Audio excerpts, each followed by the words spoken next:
Minute MBA, how to tell if you're an entrepreneur.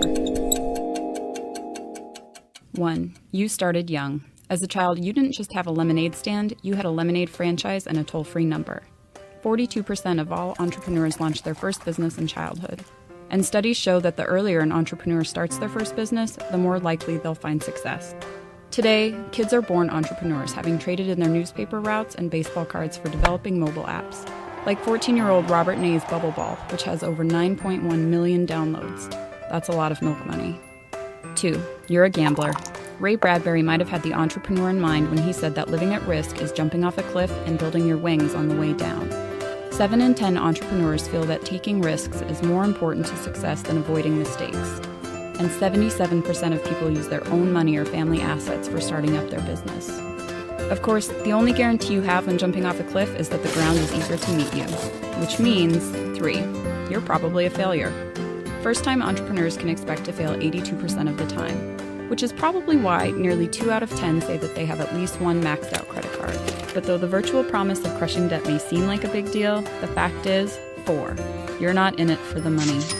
Even though entrepreneurs on average make at least 25% more than the general population, 2/3 claim innate drive as the #1 motivator in starting their business. To learn more about entrepreneurship programs, check out onlinemba.com.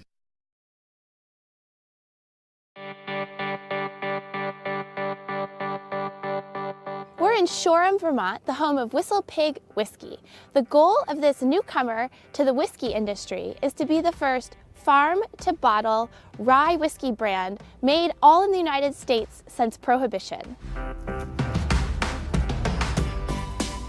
We started in the middle of the most severe recession in the country's recent history. So you could get a lot of stuff done for less. There wasn't that much work going on. So from A to Z, you could get quick turns on everything at reasonably low prices.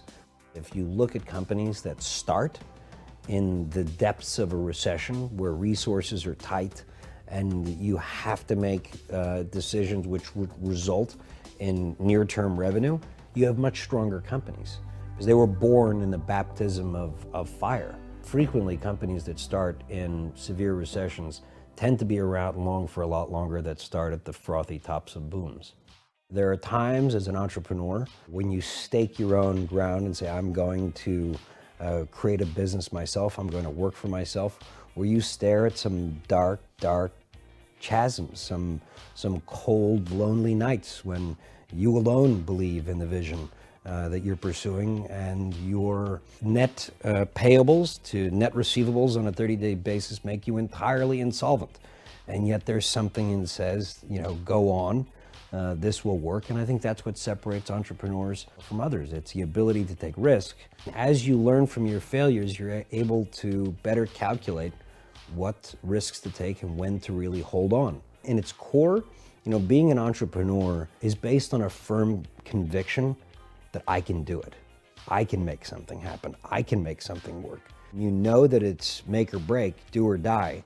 Actually, the area began with this river that's frozen over now. There used to be a couple of grist mills in here that kept a little hamlet, as they called it, alive with the buzzing of saws and the grinding of grain that was powered off of the river in summertime.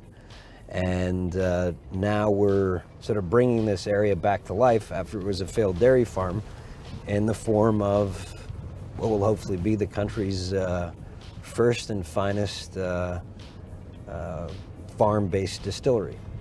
The skeptics be damned. And you'll carry through to the end to make that work. What sounds did Piggy make? He's not even hungry. I'm Kat Clifford with Entrepreneur.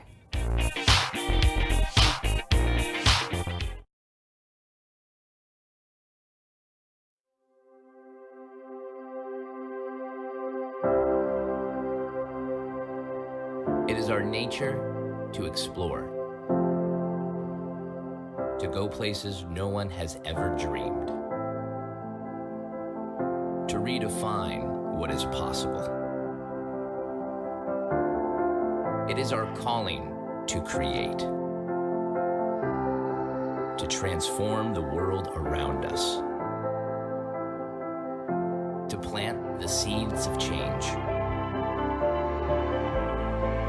It is our responsibility to disrupt, to laugh in the face of conformity,